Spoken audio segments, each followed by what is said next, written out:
Hello students, in this video we are starting question number 6. Question number 1 to 5 we have solved in our previous video. So question number 6 is reduce the following equation. एक equation दी हुई है, sorry, reduce the equation 3x plus 4y minus 12 equals to 0. हमें ये equation दी हुई है, हमें इसको reduce किसके फॉर्म में करना है, स्लोप इंटरसेप्ट फॉर्म में करना है, टू इंटरसेप्ट फॉर्म में करना है और नॉर्मल और परपेंडिकुलर फॉर्म में करना है. अब जो लास्ट क्वेश्चन हमने क्वेश्चन नंबर 5 पढ़ा था उसमें हमने तीनों फॉर्म पढ़ चुके हैं.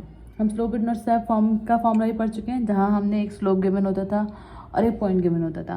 इसी तरह इंटरसेप्ट टू इंटरसेप्ट फॉर्म भी पढ़ चुके हैं, जहाँ हमें 2 पॉइंट से हमने इक्वेशन फाइंड की थी, और नॉर्मल और परपेंडिकुलर फॉर्म जिसमें हमें पी और थीटा की वैल्यू दी जाती थी वो कहलाती थी. सो अगर हम फर्स्ट वन की बात करें which is slope intercept form, तो हम स्लोप इंटरसेप्ट फॉर्म को किस तरह से सॉल्व करेंगे. हम यहाँ लिख देते हैं स्लोप इंटरसेप्ट फॉर्म कर रहे हैं हम काम, intercept form, slope intercept form.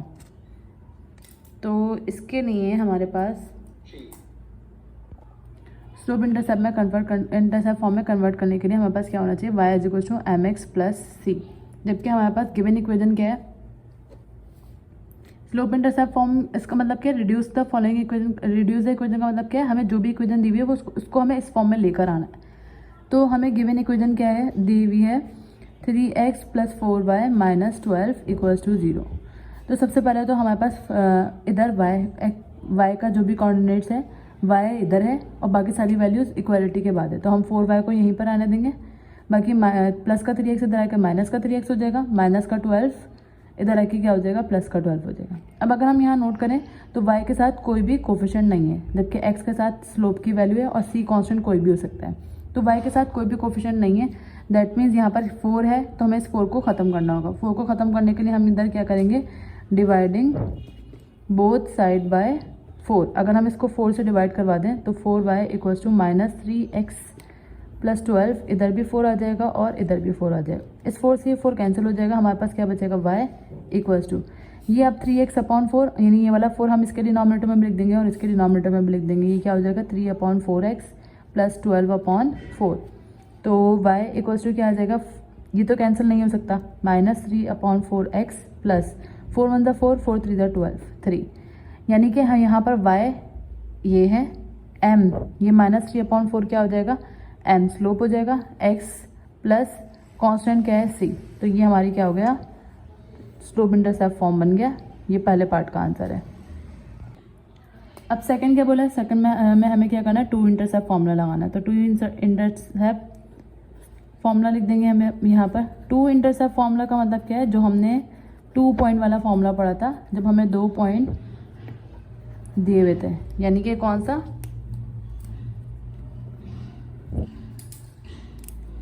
x upon A plus Y upon B equals to 1 के. अब अगर हम गिवन इक्वेशन की बात करें तो हम इधर लिखेंगे गिवन इक्वेशन क्या है, 3x प्लस 4y माइनस 12 है इक्वल्स टू 0. तो सबसे पहले अगर हम इधर देखें तो यहाँ पर x है और इधर y है और इक्वालिटी के बाद 1 है, जबकि यहाँ पे क्या है 0. तो हम क्या करेंगे, 3x प्लस 4y माइनस का 12 इक्वालिटी के बाद क्या हो जाएगा, प्लस का 12. अब हमें इक्वालिटी के बाद क्या लाना है, 1 लाना है. तो हम क्या करेंगे, पूरी इक्वेशन को डिवाइड इधर लिख देंगे, डिवाइडिंग बाय 12 से डिवाइड करवा देंगे तो 3x प्लस 4y, इसके नीचे भी 12 आ जाएगा और इसके नीचे भी 12 आ जाएगा. अच्छा, इसके बाद 3x प्लस 4y, ये 12 हम इसके डिनोमिनेटर में भी लिख देंगे और इसके डिनोमिनेटर में भी लिख देंगे. 12 से 12 कट जाएगा, हमारे पास क्या बच जाएगा, 1 बच जाएगा. देन इसके बाद अगर हम न्यूमरेटर में चेक करें तो इस न्यूमरेटर में हमें क्या चाहिए, सिर्फ x चाहिए और इसके न्यूमरेटर में हमें क्या चाहिए, x. तो हम इसको पहले तो कैंसिल करेंगे, 3 1 3 3 4 12, हमारे पास क्या आ जाएगा इधर, x अपॉन 4. तो न्यूमरेटर में इसके कुछ भी नहीं बचा. 4 1 4 4 3 12, क्या आ जाएगा, y अपॉन 3 इक्वल्स टू 1. यानी कि ये a हो गया, ये b हो गया और इक्वलिटी के बाद 1 आ रहा है इधर, तो इधर भी क्या आ गया, 1, which is the answer of part 2. Okay, अगर हम लास्ट में नॉर्मल या परपेंडिकुलर फॉर्म की बात करें तो नॉर्मल और परपेंडिकुलर फॉर्म का जर्नल फॉर्म में अगर हम देखें तो क्या होती है, x cos alpha plus y sine alpha equals to p. ये p किसको रिप्रेजेंट करता है, कांस्टेंट को रिप्रेजेंट करता है. जबकि हमें गिवन इक्वेशन क्या है, गिवन इक्वेशन है 3x plus 4y minus 12 equals to 0। तो सबसे पहले तो हम क्या करेंगे, जो कांस्टेंट है यानी कि -12 जो है उधर जाके क्या हो जाएगा +12 हो जाएगा। उसके बाद हम क्या होगा, इसको इक्वेशन 1 बोल देंगे और इसको इक्वेशन 2 बोल देंगे। देन दोनों को हम कंपेयर करेंगे। हमें परपेंडिकुलर फॉर्म में ये याद रखना है, ये कंपैरिजन मेथड अप्लाई करना है। कंपेयरिंग इक्वेशन 1 एंड 2, अगर हम इन दोनों को कंपेयर करें, कंपेयर करने के बाद हम इस तरह से लिखेंगे, क्योंकि दोनों में तो x है तो हम x को नहीं लिखेंगे, क्योंकि कंपेयर जब हम करते हैं तो जो सेम होता है वो हम नहीं लिखते। इसके बाद क्या आएगा, कॉज अल्फ़ा, जो यहाँ पर कांस्टेंट बचेगा इसको इस तरह से लिखेंगे 3 अपॉन, पहले जो कांस्टेंट बचेगा वो 3 और कॉज अल्फ़ा बच गया उसको इस तरह से, देन इक्वल, यहाँ पे कांस्टेंट क्या बच रहा है 4, इधर क्या आ जाएगा sine alpha, then equals to 12 upon P हो जाएगा। कंपैरिजन के बाद हमारे पास ये वैल्यूज आ गई। अब हम क्या करेंगे, क्योंकि इस फॉर्म में लाने के लिए हमें कॉज अल्फा चाहिए, साइन अल्फा चाहिए और पी चाहिए, तो हम इनकी वैल्यूज फाइंड करेंगे। इनके वैल्यूज हम किस तरह से फाइंड करेंगे, सबसे पहले हम 3 अपॉन कॉस अल्फा को भी 12 अपॉन पी के बराबर ले लेंगे और 4 अपॉन साइन को भी अल्फा को भी 12 अपॉन पी के बराबर ले लेंगे। तो इधर क्या लिखेंगे, 3 upon cos alpha equals to 12 upon P, 12 upon P. Okay, cos alpha इधर डिवाइड हो रहा है, उधर क्या हो जाएगा मल्टीप्लाई, या फिर हम ये कर सकते हैं 3 1 3, 3 4 12, तो 1 upon cos alpha equals to 4 upon P. P इधर डिवाइड हो रहा है, उधर के मल्टीप्लाई होगा, और कॉज अल्फा इधर डिवाइड हो रहा है, उधर के मल्टीप्लाई हो जाएगा। तो कॉज अल्फा आ जाएगा इधर, 4 इधर न्यूमरेटर में, इधर आके डिनोमिनेटर में चला जाएगा, यानी कॉज अल्फा की वैल्यू क्या आ गई, पी अपॉन 4। ये कॉज अल्फा की वैल्यू आई है, अभी पी की वैल्यू भी फाइंड करेंगे। देन इसके बाद साइन अल्फा की वैल्यू मालूम करेंगे, तो साइन अल्फा को भी 4 अपॉन साइन अल्फा को किसके बराबर ले लेंगे, 4 upon sine alpha equals to 12 upon P. तो 4 1 4, 4 3 12, ये क्या हो जाएगा, साइन अल्फा इधर डिवाइड हो रहा है, उधर जाके मल्टीप्लाई होगा, साइन अल्फा हो जाएगा। देन पी इधर डिवाइड हो रहा है, उधर जाके मल्टीप्लाई होगा पी, 3 इधर न्यूमरेटर में, उधर के क्या हो जाएगा डिनोमिनेटर में, यानी साइन अल्फा की वैल्यू हमारे पास क्या आ रही है, पी अपॉन 3। अब क्योंकि हमें ऐसी कॉज अल्फा और साइन अल्फा की वैल्यू चाहिए थी जिसमें पी मौजूद ना हो और पी की वैल्यू भी हमें ना नहीं पता, तो हम करेंगे यहाँ पर ट्रिग्नोमेट्रिक आइडेंटिटी यूज़ करेंगे, which is cos square alpha plus sine square alpha किसके बराबर होता है, 1 के बराबर होता है। कॉस स्क्वायर अल्फा यानी P square upon P upon 4 का स्क्वायर, साइन स्क्वायर अल्फा यानी पी अपॉन 3 का स्क्वायर इक्वल्स टू 1। ये क्या हो जाएगा, पी स्क्वायर अपॉन 16, और ये क्या हो जाएगा, P square upon 9 equals to 1। जब हम इसको मजीद सॉल्व करेंगे, 16 को 9 से मल्टीप्लाई करवाएंगे 144, पी स्क्वायर को 9 से मल्टीप्लाई करवाएंगे 9 पी स्क्वायर, पी स्क्वायर को 16 से मल्टीप्लाई करवाएंगे 16 पी स्क्वायर, और ये क्या आ गया 1। Then 9 P square plus 16 P square, ये हो जाएगा 25 पी स्क्वायर। डिनोमिनेटर में ये 144 है, उधर जाके क्या हो जाएगा, जब 1 से मल्टीप्लाई होगा तो यहाँ पे आ जाएगा 144। देन पी स्क्वायर को हम यहीं पर आने देंगे, 25 इधर मल्टीप्लाई हो रहा है, उधर जाके क्या हो जाएगा डिवाइड हो जाएगा। देन हमें क्योंकि पी की वैल्यू चाहिए, तो पी की वैल्यू मालूम करने के लिए इधर हम क्या लगा देंगे, taking square root on both side. जब बोथ साइड पे स्क्वायर रूट आएगा तो p equals to under root 144 upon 25। अब स्क्वायर से रूट कैंसिल होगा, यहाँ पे क्या आ जाएगा प्लस माइनस का, क्योंकि ये भी परफेक्ट स्क्वायर होता है, ये भी परफेक्ट स्क्वायर होता है। 144 किसका परफेक्ट स्क्वायर होता है 12 का, और 25 किसका परफेक्ट स्क्वायर होता है 5। तो हमारे पास p की 2 वैल्यू आई हैं। देन अब इस p की वैल्यू को हम किस में पुट करेंगे, कॉज अल्फा में, यानी कि यहाँ इसको इक्वेशन 1 बोल देंगे, और इसको इक्वेशन 1 और 2 हो चुके, इसको हम 3 बोल देंगे और इसको बोल देंगे 4। तो हम इधर लिखेंगे put p equals to 12 upon 5 in equation 3, plus minus का दोनों एक साथ ही कर लेते हैं क्योंकि इधर ज़्यादा सॉल्यूशन है नहीं, तो प्लस माइनस का 12 अपॉन 5 और इधर क्या आ जाएगा डिनोमिनेटर में 4। देन इसके बाद क्योंकि 4 के नीचे कुछ भी नहीं, यहाँ पे क्या आ जाएगा 1, और जब हम बस इस तरह से 4 वैल्यू एक साथ आ जाती है, क्योंकि ऊपर भी न्यूमरेटर डिनोमिनेटर और इधर भी, तो 12 को 1 से मल्टीप्लाई करवाएंगे 12 प्लस माइनस का, और 5 को 4 से मल्टीप्लाई करवाएंगे, या 4 से मल्टीप्लाई करवाने से पहले क्योंकि ये कैंसिल हो रहा है, 4 1 4, 4 3 12। तो हमारे पास कॉस अल्फा की वैल्यू क्या आ गई, plus minus 3 upon 5। Then again put p equals to plus minus का 12 अपॉन 5 इन इक्वेशन 4। तो sine alpha equals to P की जगह पे क्या आ जाएगा प्लस माइनस 12/5 और डिनोमिनेटर में 3। इसके नीचे डिनोमिनेटर कुछ नहीं है यानी कि 1। जब 4 वैल्यूज आ जाती है 12 1 से मल्टीप्लाई होगा और 5 मल्टीप्लाई बाय 3 और यहाँ पे प्लस माइनस हम लगा देंगे।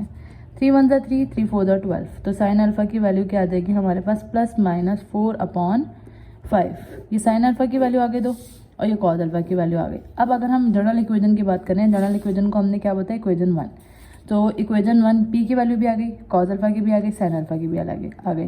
तो हम लिख देंगे नाउ इक्वेशन 1 बिकम्स, जो इसकी जनरल इक्वेशन थी हमारी, बिकम्स एक्स कॉस अल्फ़ा की जगह पे क्या आ जाएगा प्लस माइनस 3/5 और प्लस वाई साइन अल्फ़ा की जगह पे क्या आ जाएगा plus minus 4/5 equals to P की जगह पे क्या आ जाएगा पी की value which is plus minus 12/5।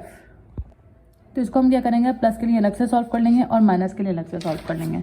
तो आइदर और कर लेते हैं, जैसे हम लोग आइदर एक दफ़ा प्लस के साथ दोनों आ देंगे यानी कि x 3/5 plus y 4/5 equals to 12/5। जब इसको सॉल्व करेंगे तो 3x/5 plus 4y/5 equals to 12/5 और डिनोमिनेटर सेम है तो न्यूमरेटर सेम आएंगे। एलसीएम लेने पर 5 से 5 कट गए तो 3x plus 4y equals to 12 आ जाएगा हमारे पास आंसर ये इक्वेशन सॉल्व करने के बाद। इसी तरह अगर हम उसको देखें और करके सॉल्व करें तो ये x माइनस 3/5 और plus y minus 4/5 equals to minus 12/5। Similarly यहाँ पर हम क्या करेंगे माइनस का 3x/5 हो जाएगा प्लस माइनस माइनस 4y/5 हो जाएगा इक्वल्स टू माइनस 12/5 हो जाएगा। जब हम एलसीएम लेंगे सेम है क्योंकि minus 3x minus 4y equals to minus 12/5 है। 5 से 5 कट गया, यहाँ पे माइनस कॉमन आएगा 3x plus 4y equals to minus 12। माइनस से minus cancel 3x plus 4y equals to 12। तो आइदर हम प्लस से सॉल्व करें या माइनस से सॉल्व करें, हमारे पास दोनों का आंसर क्या आ रहा है सेम आ रहा है। तो इट्स अप टू अस हम क्या हम प्लस से सॉल्व कर लें या माइनस से सॉल्व कर लें। Now the question number 7 of this exercise is find the equation of the sides of a triangle whose vertices are 1 - 4 2 - 3 and 1 - 1 और -2। हमें क्या निकालनी है equation of side of triangle निकालनी है। साइड क्या होती है, पहली साइड ये दी हुई है, दूसरी ये और तीसरी ये। तो हमें इनकी इक्वेशन निकालनी है जबकि हमें पॉइंट्स क्या दिए हुए हैं यानी कि वर्टिसेस क्या दिए हुए हैं। इसका वर्टिसेस 1 और 4, इसका क्या दिया हुआ है, इसको अगर हम ए बोलते हैं, इसको बी बोलते हैं और इसको सी बोलते हैं। तो बी के वर्टिसेस क्या दिए हुए हैं 2, -3 और सी के वर्टिसेस क्या दिए हुए हैं -1, -2। तो सबसे पहले हमें जो इक्वेशन 1 करनी है वो किसकी मालूम करनी है, या तो हम इन दो को यूज़ करके इधर की मालूम कर लेंगे, इन दो को यूज़ करेंगे इधर की आ जाएगी और इन दो को यूज़ करेंगे तो इधर की आ जाएगी। तो हम 2 पॉइंट फॉर्मूला पढ़ चुके हैं। 2 पॉइंट फॉर्मूला में अगर हम सबसे पहले क्या लिख देते हैं फॉर द साइड, कौन से साइड की बात कर रहे हैं, for the side A B.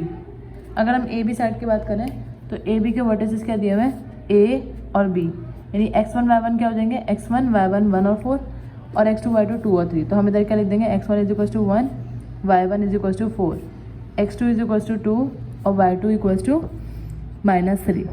अब हमें ये पता है कि हम कौन सा फॉर्मूला यूज़ करेंगे क्योंकि 2 पॉइंट दिए हुए हैं। तो हम क्या लिखेंगे इधर यूजिंग 2 पॉइंट फार्मूला। कौन सा formula, using 2 point formula use करेंगे।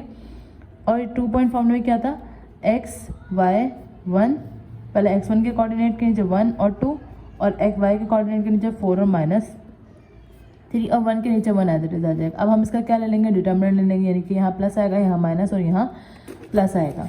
तो हम इसको किस तरह से सॉल्व करेंगे, इक्वल्स टू 0 ले लेंगे। x इस रो को इस कॉलम को छोड़ेंगे, इसको सॉल्व करेंगे। 4 1 ज़ा 4, 1/3 -3 इज -3 और क्योंकि बीच में माइनस आता है तो माइनस लगाया और ये -3 आ गया। देन -y इस रो को और इस कॉलम को छोड़ देंगे। 1 को 1 से मल्टीप्लाई करवाएंगे 1, -1 को 2 से मल्टीप्लाई करवाएंगे तो 2, +1 इस रो को इस कॉलम को छोड़ेंगे। 1 को -3 से मल्टीप्लाई करवाएंगे -3, -4 को 2 से मल्टीप्लाई करवाएंगे 8 इक्वल्स टू 0। x 4 ऐसे आया, माइनस माइनस क्या हो जाएगा +3, -y 1 - 2 इज -1, +1 ऐसे आया, -3 और -8 -11 इक्वल्स टू 0। अब x 4 + 3 इज 7, माइनस माइनस क्या हो जाएगा +y, अच्छा +1 और इधर क्या आ जाएगा -1 को जब -11 से मल्टीप्लाई करवाएंगे तो यहाँ पे क्या आ जाएगा -11 इक्वल्स टू 0। इसको अरेंज कर लेते हैं, क्या आ जाएगा इधर 7x plus Y minus 11 equals to 0। तो ये हमारे पास फर्स्ट साइड की इक्वेशन आ गई ए बी को यूज़ करके। अब हम क्या यूज़ करेंगे, बी सी को यूज़ करेंगे और एक और इक्वेशन फाइंड करेंगे। सेम फॉर्मूला और सेम मेथड को अप्लाई करेंगे और ए सी के लिए कर लेंगे। फॉर द साइड, इधर क्या लिख देंगे, for the side B C. अब बी सी के लिए क्या होगा, x1 क्या हो जाएगा इधर b2, y1 क्या हो जाएगा -3। इसी तरह x2 क्या हो जाएगा यहाँ पर -1 और y2 क्या हो जाएगा यहाँ पर -2। देन इसके बाद हमें क्या फॉर्मूला यूज़ करना है, डिटर्मिनेंट को यूज़ करना है x1 और 1, x1 x2 यानी कि 2 और -1, y1 y2 यानी -3 और -2 और 1 1 ये ऐसे ही आ जाएगा। इक्वल किसके बराबर लेंगे, 0 के बराबर। इसको सॉल्व करेंगे तो x, इस रो को इस कॉलम को छोड़ देंगे -3, जब 1 से मल्टीप्लाई होगा तो -3, 1 को -2 से मल्टीप्लाई कराएंगे तो माइनस तो पहले आएगा ही, और 1 को -2 से मल्टीप्लाई कराएंगे तो -2। देन -y आएगा हमारे पास, इस रो को इस कॉलम को छोड़ देंगे, 2 को 1 से मल्टीप्लाई कराएंगे 2, माइनस माइनस माइनस 1 को -1 से मल्टीप्लाई कराएंगे -1, इधर भी कर्ली ब्रैकेट लगा देंगे, फिर +1, इसको इसे 2 को -2 से मल्टीप्लाई कराएंगे -4, क्योंकि 2 2 4 होता है, और इधर माइनस प्लस माइनस। अब 3 1 3 माइनस माइनस क्या हो जाएगा प्लस, लेकिन बीच में क्या आता है माइनस आता है, तो 3 1 3 हो गया equals to 0। Then x -3 minus minus +2 minus y 2 minus minus +1 +1 -4 और -3 -7 इक्वल्स टू 0। x -3 और +2 -1 हो जाएगा, minus y 2 + 1 is 3 plus minus minus 1 को 7 से मल्टीप्लाई कराएंगे 7। देन x को -1 से मल्टीप्लाई कराएंगे -x, माइनस को 3 से मल्टीप्लाई कराएंगे तो 3y -7 इक्वल्स टू 0। देन अगर हम माइनस कॉमन ले लें तो हमारे पास क्या हो जाएगा x + 3y + 7 इक्वल्स टू 0, और ओवरऑल जब माइनस इधर जाकर 0 से डिवाइड होगा तो हमारे पास सिर्फ क्या बचेगा x + 3y + 7 equals to 0, which is second equation. Then अब लास्ट साइड यानी कि AC, तो हम इधर क्या लिख देंगे, for the side AC, for the side AC। अब AC के लिए x1 y1 क्या होगा, x1 y1, x1 y1 क्या होगा 1 और 4, तो 1 और 4, और x2 y2 क्या हो जाएगा -1 और -2, तो -1 और -2। देन इधर डिटर्मिनेंट का फॉर्मूला लगाएंगे x y और 1, x1 y1 यानी 1 और -1, y1 y2 यानी कि 4 और -2, और इधर 1 और 1। जब हम इसको सॉल्व करेंगे तो ये x ऐसे आया, इस रो को इस कॉलम को छोड़ेंगे, 4 जब 1 से मल्टीप्लाई होगा तो 4 माइनस 2 को 1 से मल्टीप्लाई करवाएंगे -2। देन -y, इस रो को और इस कॉलम को छोड़ेंगे, 1 को 1 से मल्टीप्लाई करा 1, 1 को -1 से मल्टीप्लाई करवाएंगे -1, और बीच में जो माइनस आता है वो हमने ऐसे लिख दिया। देन +1, इस रो को और इस कॉलम को छोड़ देंगे, तो 1 को जब -2 से मल्टीप्लाई करवाएंगे -2, 4 को -1 से मल्टीप्लाई करवाएंगे -4, और ये बीच में जो माइनस आता है हमने वो लगा दिया। जब इसको सॉल्व करेंगे तो x 4 को minus minus plus 4 + 2 6, -y 1 minus minus plus यानी 1 + 1 क्या हो जाएगा 2 हो जाएगा। देन +1 -2 और माइनस माइनस प्लस 4, तो 4 - 2 क्या हो जाएगा 2। 6 को h से मल्टीप्लाई कराएंगे 6x, इधर इक्वालिटी 0 यहाँ पर आएगी क्योंकि हमें इक्वेशन बनानी है। -2y + 2/1 is 2 equals to 0, which is the answer.